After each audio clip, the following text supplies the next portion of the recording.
La rébellion dans le corps du Christ. La révolution des derniers jours et la course vers la perdition. 2 Timothée 3 verset 1. Sache que, dans les derniers jours, il y aura des temps difficiles. Chers frères et sœurs en Christ, il est inutile de vous dire que les derniers jours dont l'Esprit nous parle sont ces jours que nous vivons actuellement où la crainte de Dieu a été enlevée des cœurs pour laisser place à la rébellion, et c'est encore plus grave car nous parlons là des chrétiens. Ceci n'est pas très étonnant car le peuple d'Israël s'est toujours réclamé « peuple élu de Dieu », quoique ne faisant rien de ce Dieu demande, il se donne quand même ce titre. De même les chrétiens d'aujourd'hui qui n'ont rien de Christ se réclament toujours chrétiens. Ils refusent d'obéir à la parole de Dieu mais ils ne veulent pas qu'on les appelle païens. Triste car ce n'est pas une appellation qui sauve mais le mise en pratique et l'observation de la parole de Dieu. Luc 11 versets 27 à 28. Tandis que Jésus parlait ainsi, une femme, élevant la voix du milieu de la foule, lui dit : « Heureux le sein qui t'a porté. Heureuses les mamelles qui t'ont allaité. » Et il répondit : « Heureux plutôt ceux qui écoutent la parole de Dieu, et qui la gardent. » Le Seigneur Jésus prend plaisir à l'obéissance et observation de sa parole plus qu'à toute autre chose, lorsque nous donnons des enseignements comme ceux que nous avons l'habitude de mettre à votre disposition. Les premiers à se révolter sont les chrétiens et ces prédicateurs qui les égarent. Il n'en demeure pas moins que la vérité est prêchée par nous et que ceux qui en reçoivent pour leur salut. Cette révolte n'est pas très étonnante car l'Esprit du Seigneur nous a avertis dans sa parole. 2 Timothée 4 versets 2 à 4. Prêche la parole, insiste en toute occasion, favorable ou non, reprend, censure, exhorte, avec toute douceur et en instruisant. Car il viendra un temps où les hommes ne supporteront pas la saine doctrine, mais, ayant la démangeaison d'entendre des choses agréables, ils se donneront une foule de docteurs selon leurs propres désirs, détourneront l'oreille de la vérité, et se tourneront vers les fables. Nous ne sommes donc pas étonnés que ce sont les chrétiens qui nous persécutent selon les faux enseignements qu'ils reçoivent à cause de leur propre séduction car on ne leur dit que ce qu'ils veulent entendre et lorsqu'ils font face à la vérité ils s'y opposent très farouchement mais comme le dit le vieux proverbe, la fin justifiera les moyens. La révolution des chrétiens et l'indépendance. Les chrétiens d'aujourd'hui sont très émancipés et chacun sert Dieu à sa manière et à sa façon selon le désir de son cœur et le plaisir de sa chair. Nous avons été étonnés de voir des chrétiens célibataires discuter et s'opposer radicalement à un enseignement interdisant les méthodes de contraception. Cela nous a plus étonnés que ce soit les célibataires qui s'opposent à un tel enseignement car nous avons à l'esprit que cet enseignement avait pour principale cible les couples mariés mais nous nous sommes rendus compte que les célibataires étaient plus indexés, chose très curieuse. Mais une chose est certaine, tout ce qui est fait dans le noir sera affiché publiquement devant tous. 1 Timothée 2 versets 9 à 11. Je veux aussi que les femmes, vêtues d'une manière décente, avec pudeur et modestie, ne se parent ni de tresses, ni d'or, ni de perles, ni d'habits somptueux, mais qu'elles se parent de bonnes œuvres, comme il convient à des femmes qui font profession de servir Dieu. Que la femme écoute l'instruction en silence, avec une entière soumission. Lors donc que nous donnons l'explication claire de ces différents passages bibliques, les chrétiens illuminés nous disent souvent que ce n'est pas ce que le prophète ou le pasteur ou même la prophétesse leur a dit. Par conséquent, ce que nous enseignons n'est pas la vérité, mais sachez que personne ne sera jugé selon la parole de son pasteur, mais tous seront jugés selon la parole de Dieu, ni plus ni moins. Nous sommes encore très étonnés que ce soit les chrétiens qui nous persécutent lorsque nous prêchons contre les vêtements sexy et autres. Ces chrétiens qui sont censés être la lumière du monde et donner au monde la direction à suivre se retrouvent plutôt à suivre la direction du monde. Pour ceux d'entre vous qui se demandent quelle est l'explication que nous donnons aux enfants de Dieu en ce qui concerne les versets plus hauts, voici brièvement ce qu'il en est. 1 Timothée 2 versets 9 à 10. Je veux aussi que les femmes, vêtues d'une manière décente, avec pudeur et modestie, ne se parent ni de tresses, ni d'or, ni de perles, ni d'habits somptueux, mais qu'elles se parent de bonnes œuvres, comme il convient à des femmes qui font profession de servir Dieu. Ici le Seigneur interdit à la femme chrétienne d'exposer son corps en portant des vêtements sexy et autres accoutrements montrant ses formes comme le pantalon et autres, mais encore le Seigneur interdit le port des bijoux et des perles en recommandant la simplicité dans toutes choses et interdit les ajouts comme les mèches, les faux ongles, faux cils, etc. Ce passage fait mention de la tenue vestimentaire mais encore l'état d'esprit qui doit habiter les femmes chrétiennes. Malheureusement ce sont les enfants de Dieu les premiers à nous combattre faisant mention que Dieu regarde juste le cœur, ce qui implique que tu peux te vêtir comme une prostituée et plaire à Dieu tant que ton cœur est pur, mais en vérité c'est une doctrine de démon, car quel homme peut-il épouser une femme et dire à cette femme je veux juste ton cœur et tu es libre de te prostituer et de faire de ton corps ce que tu veux, pour moi c'est juste le cœur que je veux. Aucun homme ne peut agir ainsi, combien plus forte raison notre Dieu? Deutéronome 4 verset 24. Car l'Éternel, ton Dieu, est un feu dévorant, un Dieu jaloux. Notre Seigneur Dieu Tout-Puissant est très jaloux et n'accepte pas de mélange, et il est temps que le mélange disparaisse du corps du Christ et que l'épouse de Christ arrête ses prostitutions et se débarrasse des impuretés. 1 Timothée 2 versets 11 à 12. Que la femme écoute l'instruction en silence, avec une entière soumission. Je ne permets pas à la femme d'enseigner, ni de prendre de l'autorité sur l'homme, mais elle doit demeurer dans le silence. En ce qui concerne ce verset, chacun donne sa version et son explication, mais pour le Seigneur Jésus, ce passage interdit à la femme d'enseigner et d'exercer un ministère d'autorité, mais malheureusement nous vivons le contraire aujourd'hui et vous le savez très bien. Quel que soit le zèle d'une femme, elle n'a pas le droit de prêcher ni d'exercer un ministère d'autorité. Les pasteurs qui ont des épouses des pasteurs sont les premiers à se soulever contre nous. Mais Dieu jugera le monde et ce jugement est terrible, car il sera sans miséricorde pour les impies et les rebelles. Aujourd'hui le monde court à sa perte et l'Église est en tête dans cette perdition. Lorsqu'une personne abandonne les commandements de l'Éternel, sur quoi compte-t-il pour se justifier, puisqu'il crucifie pour ça par le Fils de Dieu? Or quiconque refuse de se conformer à la parole de Dieu est déjà jugé par cette parole. Le péché des hommes parlera au dernier jour contre l'homme, mais le sang de Jésus saura justifier les justes et les pauvres en esprit qui ont su s'humilier devant la croix de Christ, se faisant ainsi persécutés par le monde, mais je vous le dis en vérité, en esprit ils auront une récompense. Nous enseignons et prêchons l'évangile de paix tel laissé par les apôtres, car c'est cet évangile qui donne la vie, mais beaucoup nous prennent pour des fous et des égarés, pourtant ils périssent dans le péché et beaucoup parmi eux ont rejoint les flammes de l'enfer où il n'y a ni raisonnement ni miséricorde. Le sang de Jésus peut encore effacer les péchés de ceux qui sont encore sur la terre s'ils se repentent d'un cœur sincère. Je vous le dis, vous ne savez pas à quel danger vous vous exposez à vivre dans le péché, et beaucoup sont parfaitement conscients de leurs états pécheresses mais ne font rien pour en sortir. Faites très attention, car la mort peut venir à n'importe quel instant et vous allez crier au Seigneur Jésus-Christ, mais il sera trop tard. Pour vous qui vous croyez privilégiés en pensant que Dieu ne peut pas vous laisser mourir, sachez que c'est le diable qui vous anime de cette pensée en gagnant votre temps afin que celui-ci expire, et c'est en ce moment que vous serez livrés à la merci des démons pour toujours. Pour vous autres qui pensez avoir encore du temps, sachez-le, le temps est court et bientôt vos yeux ne pourront voir rien d'autre si ce n'est le jugement de Dieu. Le Seigneur Jésus est prêt à pardonner n'importe quel péché, et je vous le dis car nous-mêmes nous avons été dans le monde et fait des choses très abominables, mais le Prince de paix a eu pitié de nous et nous a fait sortir de là et a pardonné tous nos péchés. Il est vraiment merveilleux, le Seigneur Jésus-Christ. N'es-tu pas fatigué de toutes ces choses qui te hantent? Ces choses qui pèsent en toi?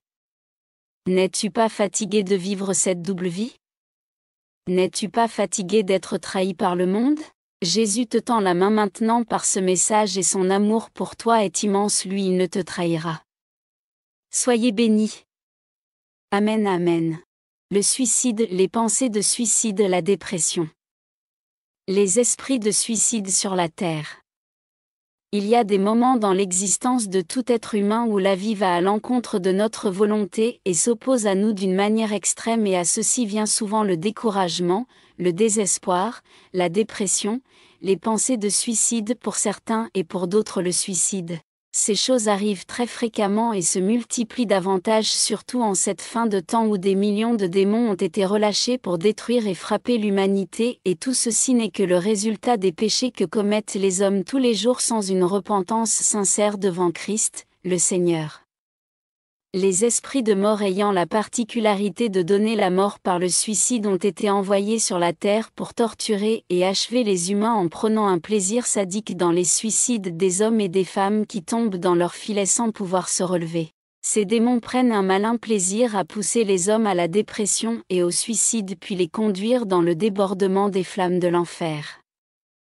Il est insensé de croire qu'une personne qui s'est suicidée était une mauvaise personne, car en vérité le diable est très armé avec toutes sortes de flèches de désespoir et de dépression, et si vous n'êtes pas un chrétien de prière, vous tomberez, et déjà même vous avez déjà eu en pensée de mettre fin à vos jours une ou deux fois, mais votre esprit était plus fort que ces démons qui étaient derrière ces pensées de même.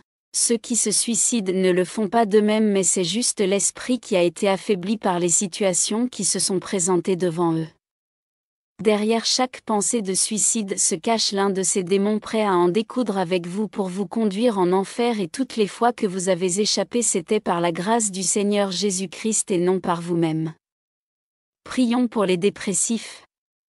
Acte 1. Les démons liés à la mort par suicide. Comme nous l'avons dit, cette catégorie de démons travaille spécialement pour donner la mort par suicide et prennent beaucoup de joie à le faire, car avant qu'une personne n'en vienne au suicide, il faut que celle-ci passe par des difficultés orchestrées parfois par les démons pour créer des brèches afin d'entrer. 1. Les difficultés et problèmes rencontrés qui peuvent conduire à la dépression. Les démons sont des stratèges et planifient beaucoup d'opérations dans la vie des hommes, que vous soyez chrétien ou non. Ils travaillent contre vous dans le but de premièrement vous affaiblir pour pouvoir pénétrer en vous, dominer sur vous et vous détruire. Notons que ce qui rend un homme faible le place à la merci de tout prédateur, c'est d'abord et avant tout le péché. Les difficultés que nous traversons souvent sont engendrées par la vie elle-même pour nous façonner, et d'autres par les démons eux-mêmes créer certaines difficultés pour affliger l'homme, mais en particulier le chrétien, d'où l'importance de toujours détruire les programmations et les opérations des démons et des sorciers contre vie, celles de votre entourage, votre famille, votre assemblée, vos leaders et votre nation, car en agissant ainsi nous aurons moins de difficultés dans ce monde, car le monde lui-même est contre les enfants de Dieu. 1 Timothée 2 versets 1 à 3.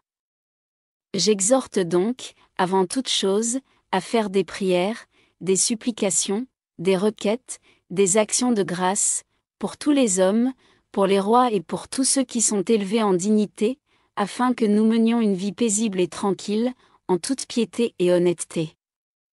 Cela est bon et agréable devant Dieu notre Sauveur. 2. Le combat dans les pensées. Avec ou sans notre accord, les démons bombardent nos pensées à chaque seconde par des flèches, et certaines de ces flèches sont immédiatement rejetées par notre esprit tandis que d'autres parviennent à pénétrer, et c'est lorsque ces flèches pénètrent notre esprit que l'on parle de mauvaises pensées, et à ce niveau, si le chrétien n'a pas encore commis de péché, mais le péché intervient lorsque cette mauvaise pensée est nourrie et développée par l'esprit. Cette partie sera plus approfondie dans un autre message intitulé Les mauvaises pensées. Lorsque nous subissons ou traversons certaines situations, le Saint-Esprit nous dirige et nous donne des directives pour ne pas tomber, et d'un autre côté les démons envoient des flèches dans notre esprit pour nous faire comprendre que la situation est désespérée. Déjà, les démons sont toujours prêts à accuser Dieu, et c'est toujours par là qu'ils commencent en vous disant par exemple: si Dieu est amour et t'aime réellement, pourquoi permet-il que telle ou telle situation t'arrive? Ils peuvent encore dire: si Dieu est vraiment amour, ça lui coûte quoi de te donner un peu d'argent pour tes problèmes? Ils disent encore: si Dieu t'aime, pourquoi te laisse-t-il souffrir sans rien faire? Sachez que ces pensées ne sont pas de vous-même, mais ce sont des flèches des démons contre vous. Une telle pensée peut venir à cause des problèmes et de vos faiblesses à ce niveau si ce n'est pas encore un péché, et ça ne devient un péché que lorsque vous la recevez en vous et commencez à l'alimenter pour vous lamenter. À ce niveau, si vous avez déjà offensé Dieu, mais il est encore en vous par le Saint-Esprit et vous parle comme un père à son fils, mais si vous continuez avec ce genre de pensée, de lamentation, de tristesse, etc. et persévérez dedans, le Saint-Esprit sortira des vous car vous avez reçu les fruits des l'ennemi, or les deux ne cohabitent pas, c'est pourquoi il est déité, n'éteignez pas l'esprit. 1 Thessaloniciens 5 verset 19, et encore, n'attristez pas le Saint-Esprit de Dieu, par lequel vous avez été scellés pour le jour de la rédemption. Que toute amertume, toute animosité, toute colère, toute clameur, toute calomnie, et toute espèce de méchanceté, disparaissent du milieu de vous. Éphésiens 4 versets 30 à 31. Lorsque le Saint-Esprit sort de vous, il ne vous quitte pas, mais toujours il est à côté pour vous parler et vous demander de vous repentir, et à ce moment, si vous n'avez pas de démon en vous mais vous êtes vide, orné et balayé, et si vous écoutez la voix du Saint-Esprit et vous repentez, il revient immédiatement à la seconde où votre cœur revient à lui, mais si vous vous obstinez, la voix du démon deviendra de plus en plus forte jusqu'à ce qu'il entre en vous pour vous conduire à faire des abominations, et il ira jusqu'au suicide. Même ici le Saint-Esprit est toujours là et parle, et si l'on prie pour vous, la voix du Saint-Esprit deviendra forte dans votre cœur et vous réussirez à surmonter tout cela. C'est pourquoi lorsque vous avez des difficultés, parlez en AVOS conducteur CARILS son LA accent grave pour CCDIA, ne les cachez rien. Parlez même aux frères qui sont spirituels à côté de vous, car je vous le dis en vérité, un seul conseil peut multiplier la voix du Saint-Esprit dans votre cœur fois 1000 au point où seule sa volonté dominera sur vous.